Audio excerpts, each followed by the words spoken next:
como venimos comunicando, estamos trabajando en conjunto con el hospital público de acá, con el servicio de epidemiología, que coordina toda la zona sanitaria número 4, que corresponde a Villa La Angostura, nuestra ciudad, y la ciudad de Junín de los Andes, con una comunicación bastante fluida, diálogos diarios, trabajando en equipo, y estamos haciendo frente de manera, creo que por ahora bastante positiva, terminando de pulir algunas cosas, sumando recursos físicos.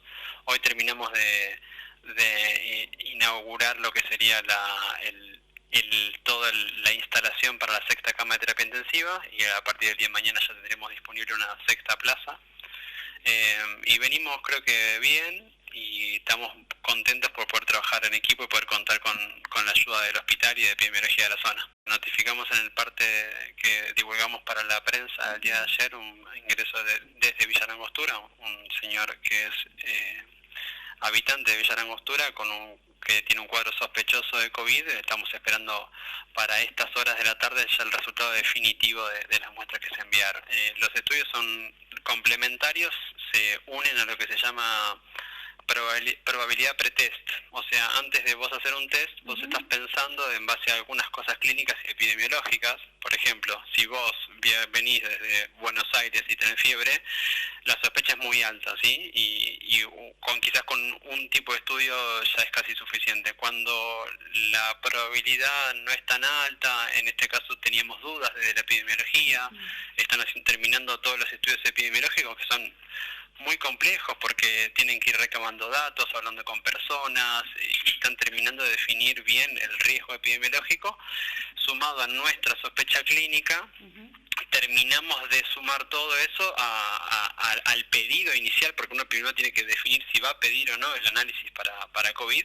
Cuando uno define que es un caso sospechoso, ahí recién envía la muestra, que no siempre es definitivo un único resultado tampoco, ¿no?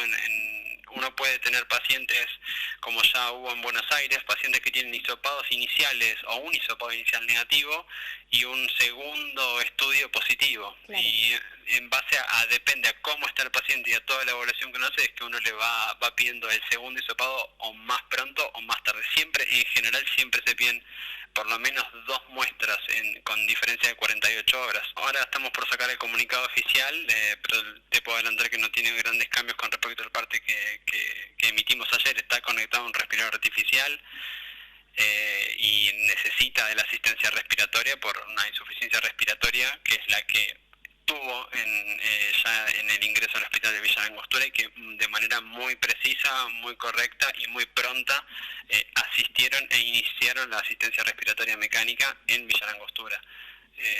Así que no tenemos cambio. En general, las primeras 48 horas de que un paciente ingresa a terapia, como norma, uno trata de estabilizarlo y no hay grandes cambios. Entonces siempre son bastante iguales los del primer parte y del segundo parte en la terapia intensiva, sobre todo en estos casos respiratorios. Cualquier pulmón que tenga una patología previa o que tenga, no una patología diagnosticada, pero que esté crónicamente expuesto a un insulto pulmonar, como por ejemplo el paciente que fuma, son pulmones que tienen menor... la secreción mucosa que todos tenemos, tienen como un recambio natural, y el moco es parte de nuestras defensas. En los pacientes fumadores, por ejemplo, ese recambio mucoso, que se llama clearance mucociliar, está enlentecido, entonces las bacterias se quedan, generan procesos inflamatorios crónicos, y son pulmones que son de riesgo para cualquier infección, no solo por el SARS, sino cualquier otro germen puede generar, en vez de una neumonía común, algún grado mayor como estas insuficiencias respiratorias. Pero también hay casos de pacientes sanos que tienen manifestaciones pulmonares graves, pero estamos hablando del menor porcentaje, son casos aislados.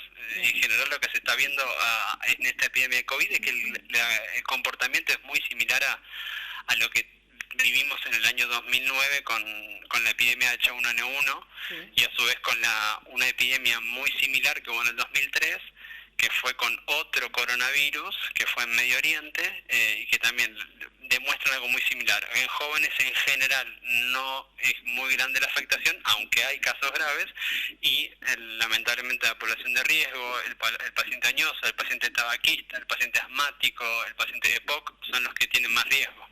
Nosotros lo que hacemos, tenemos un sistema de doble triage. Triage significa clasificación, digamos, pero se utiliza ese término en medicina, en el cual cualquier paciente que ingresa a la guardia y consulta por fiebre o síntomas respiratorios, el mismo administrativo que lo recibe está capacitado para hacer un breve interrogatorio de 3 preguntas, que en base a esas respuestas lo clasifica el paciente en un código. Esto se hace siempre, se hace en todas las instituciones y se hizo desde hace muchísimos años en todos lados. Lo nuevo que tenemos es que, además de los códigos clásicos que siempre se manejan en clasificando al paciente por la urgencia, tenemos un código que es para pacientes respiratorios. Si el paciente, el recepcionista evalúa que puede ser potencialmente un paciente respiratorio con síntomas respiratorios o que viajó a alguna zona de riesgo, inmediatamente da aviso a enfermería para que continúe todo el resto de la atención con elementos de protección para evitar la exposición del personal sanitario. Y el enfermero hace un segundo triage para clasificar el caso junto con el médico como sospechoso o descartarlo. Estamos en el momento crítico de demostrar cómo vamos a actuar nosotros como población. Si uno ve la cantidad de casos que están pasando en Argentina, la curva está empezando a subir o a ascender de una manera no tan inclinada o con no tanta pendiente, pero depende mucho de las políticas sanitarias que se están practicando, que me parecen que fueron tempranas y adecuadas, y depende 100% de la población. Por más que estemos perfectos y que no tengamos casos y que tengamos pocos casos y sean leves, si de un momento a otro empieza a haber demasiada relajación en la población y las medidas de prevención se pierden, el virus va a seguir circulando. La cuarentena no anula la circulación del virus, la cuarentena enlentece la cantidad de pacientes, y lo que hace es que si vamos a tener, por decirte un número, 15 casos graves, que esos 15 casos graves no sean en una misma semana, porque 15 casos graves superan la cantidad de respiradores que tenemos acá en San Martín. Claro. Pero si esos 15 casos se dan en 3 meses, podemos soportarlo. Ese es el sentido de la cuarentena, de la prevención, de que la cantidad de casos se vayan desparramando a lo largo del tiempo y que el sistema sanitario pueda hacerlo frente, porque si los casos se separan, el sistema sanitario está preparado y San Martín está preparado para hacer frente a los casos sospechosos leves, moderados y o graves. Yo creo que lo más importante es mantener la calma y tratar de manejarse la información con medios oficiales.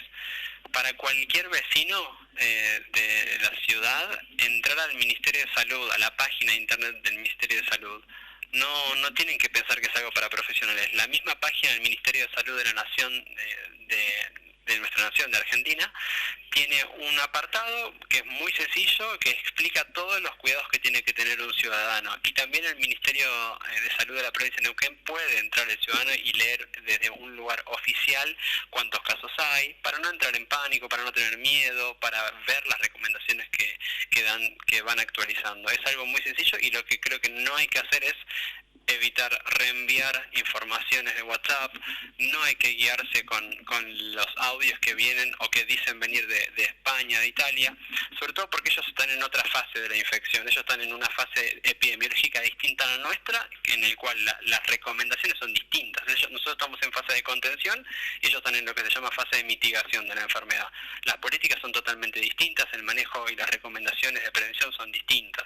Entonces nosotros tenemos que manejarlo con lo que sabemos nosotros, con lo local, lo que dicen los medios, y principalmente tratar de quedarse en su casa, mantener el lavado de manos, que es la principal herramienta que tenemos para evitar el contagio del virus. El barbijo en personas sanas, usarlo por la calle no sirve, incluso se está viendo que puede aumentar la cantidad de veces que el paciente o la persona se toca la cara y empeorar la tasa de contagio. Los guantes para salir al supermercado no sirven. Lo que sirve es mantener la distancia entre personas, usar el lavado de manos y disminuir en cuanto se pueda la circulación. Obviamente hay gente que necesita y mantiene sus actividades laborales porque son importantes y mantienen a la ciudad, como los que trabajan en supermercados, que mantienen la alimentación de la ciudad, los que trabajan en empresas del Estado como electricidad, telefonía, que no son pasibles de suspender, pero el resto de la población, si con las herramientas que pueda, tiene que minimizar su circulación. Eso va a aplanar la curva y va a hacer que si en algún momento alguien de esa familia, poniéndonos individualmente en cada familia, necesita una asistencia, pueda acceder a la asistencia bien, con calidad y con lugar. Si nosotros no nos cuidamos, van a necesitar asistencia muchos al mismo tiempo y quizás no se les pueda brindar la asistencia. Ese es el miedo que tenemos los médicos, que lleguen todos los pacientes juntos. Si los pacientes llegan separados en el tiempo, uno tiene las herramientas para ayudarles y afrontar esta infección.